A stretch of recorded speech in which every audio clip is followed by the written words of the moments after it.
Why I hated living in England. I'm not saying that the country is bad by any means. I'm just saying that my personal experience there doesn't really allow me to feel very good about the time when I was living there. Not saying that the people there are bad or anything. It's just that it's my personal thing because when I was young, I moved there. I was like a teenager, like an early teen. So I was there for year nine or year eight. I couldn't be really sure, but I think it was year nine. And then when I get there, still I'm just a teenager. I was just a teenager, and I'm not really like my personality and my independence wasn't really fully formed at the time. So I was still a very vulnerable, like a little Asian guy. And as you know, I'm from Hong Kong, and we have this Chinese culture. And as you know, Chinese culture and English culture is very different. And mostly, I would say that the culture here in the Chinese culture is just really conservative, and our parents literally would do anything for us, and they would lay down a path for us and just make life easy for us. And I think in the Western countries, in the English speaking countries, people are just really independent in a just when they are really young, since a very young age. So when I get there, when everyone is already like mentally like more grown up than me, then I was just I feel a little bit out of place when I got there.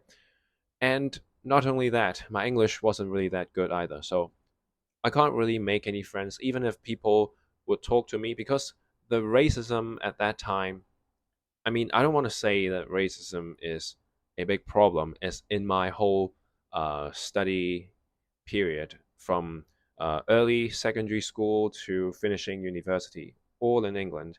It's just that racism didn't really happen in my life living there, which is I think is a very very lucky thing because as we all know, racism is on the rise right now, and I'm glad that I'm not there right now because I'm uh maybe a lot of people are gonna disagree with this, but there's some Asian hate crimes just increasing, but that's a political thing, and I'm not trying to get into political debates here. So I'm just saying that I think I'm lucky for not facing any racism in school at school.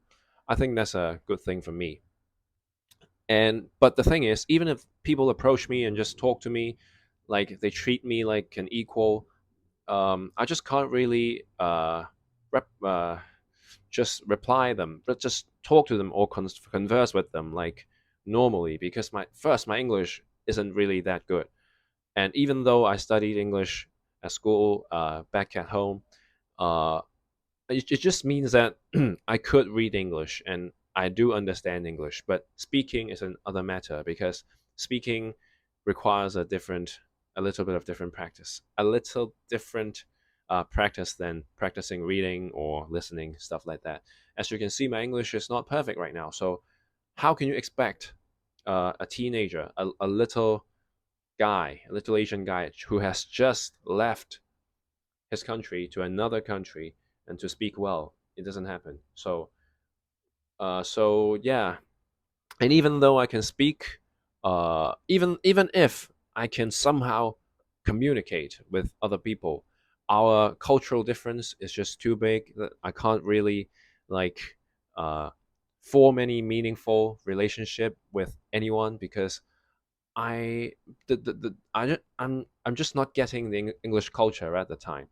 And I remember at that time there was another Chinese guy in my class, and there was not many uh, Chinese people in my school. There's like maybe 10 in the whole school, and there's like 300 students in total. So 10 Chinese guys, 10 Chinese people in the school. It's not really that much. And I remember there's this one guy who has a lot of friends in our class, and I admire him a lot. And he spoke good English, maybe because he is a extroverted person, and he can just make friends very easily, and he's just not shy, and he is willing to uh, get to know the other the English culture. While me, I was just a introverted guy. I'm very introverted, and I'm shy, and I can't really initiate any conversations with people, and I can't hold a conversation. And as in the aspect of language learning, you can talk to somebody even if your even if your English is not that good. If you try enough, you can still make friends, and you can still improve your English while conversing with other people. Because even if your English is bad, the more you talk to people, the better it will get. And also, if you make a lot of friends this way, they'll correct you as well. So maybe this is what this other Chinese guy is doing.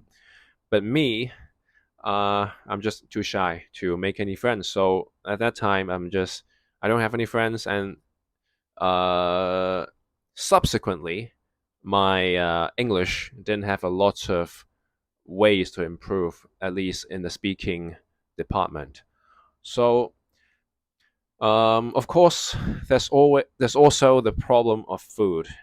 We also I've talked about the cultural difference between England and the Chinese culture, and we also eat a lot of Chinese food at home as well. And I don't know if you agree with me, but I think Chinese food is really delicious. It's really delicious, and there is just a lot of varieties and stuff. Generally, I think it's good, but comparing to the English cuisine, I don't think the English cuisine can stand up very well uh, in front of the Chinese food, because English food isn't really that good. And not only that, if you want to eat anything decent in England, you've got to go out and buy it. I mean, you can cook it, but as a teenager, I can't really do a lot of stuff, can I?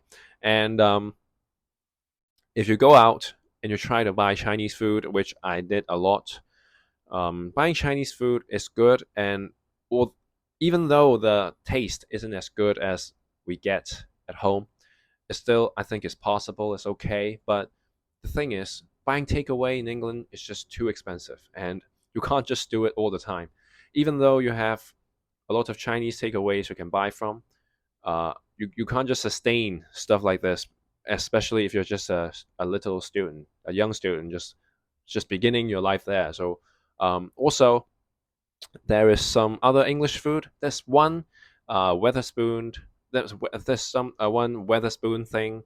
I don't know. It's a chain bar or something, restaurant or something. There's just the food inside is okay. I think. Um, to this day I remember some good dishes from that place, but I don't think I can eat it all the time as well. So the food is a huge problem, and most of the time I'll just go out and buy some cold sandwiches and just eat it. So at that time my weight is very low, and I wasn't very healthy back then. um, yeah, eating cold food, no friends, cultural difference, always being alone is also a problem, because even though there are maybe 10 Chinese people in the school, i'm just not that I'm just not the kind of guy to go and approach people and make friends with them. I'm just too introverted. As you can see, I can't really make friends with the Chinese people in my school. How can you expect me to make friends with people that I have huge cultural difference with, and with a large language barrier? It's just very the whole I was very isolated, especially in my secondary school period. It's just a very bad I don't want to say it's a very bad experience, because there are many people with experience worse than me. And maybe these people had there are people that actually experienced real racism, and then there are also people that experienced bullying. So, and then there are people way poorer than me, because if my family has enough money to send me to England to study, then my family is not that poor, right? So if you I'm sure that there are a lot of people who has way worse experience than I in England, but um, maybe there's some maybe the little things have just got together, and I don't know, when I thought about that period, I just don't have a very good feeling, and I don't feel very happy living there.